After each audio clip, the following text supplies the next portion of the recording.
Hey, all you happy YouTubers out there. Sorry for the mess on the desk. Just doing a little, I'm making a slot car dyno. Ought to be pretty cool. So in the end, I'll for sure put up a video on it.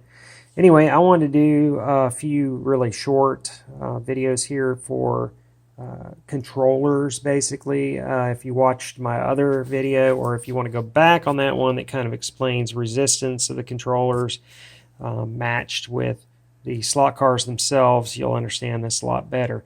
A lot of these old set controllers are based on resistance, and some of the older cars, not super old, like the old T-Jets, had pretty high resistance in their motors. And then you got along to like the Tyco 440s and so forth, and they're about 6 ohm armatures in there. And this is actually before that. This is probably back with the HP2s and stuff, the older Tycos.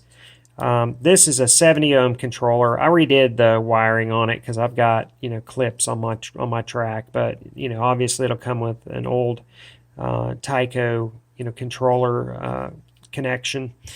This controller is really small. It's very flimsy feeling, and I'm doing these so that if people are looking for controllers that they can replace their set stuff with, they'll know approximately what these things are like before going and spend $10, $12, $15 on something. You don't really know what you're getting until you get it. But this is kind of a flimsy, or was very flimsy. Now I put it together and I epoxied it back together. I sanded it down real well to make it smooth. Gave it a clear coat, put some green paint on there, to kind of give it a little, pep, and just sort of did it up a little better. But at this point, the controller is much better in its standard fashion. It was real squeaky, and it didn't flow real well. This thing would move around a little bit, but if you take them apart just a little bit, you can pry them open. Put just a tiny bit of epoxy inside of there and then put it back on. And I mean a tiny bit. You don't want a whole lot in case you ever have to get into this thing. But they're pretty much throwaway. I mean, if you burn one up, just throw it in the trash and grab another. You can usually find these on eBay for around $5 a pair, or even sometimes. So, but how would I rate this? I would say it's kind of bottom of the line. But it's unique, it's unique. The kids like them. This is really for, smaller hands, obviously.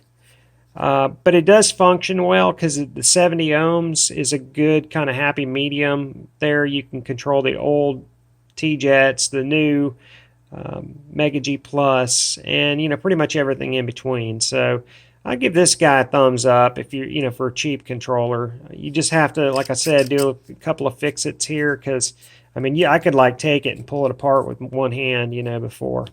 Anyway, that's it on the old vintage Tyco controller. Thanks.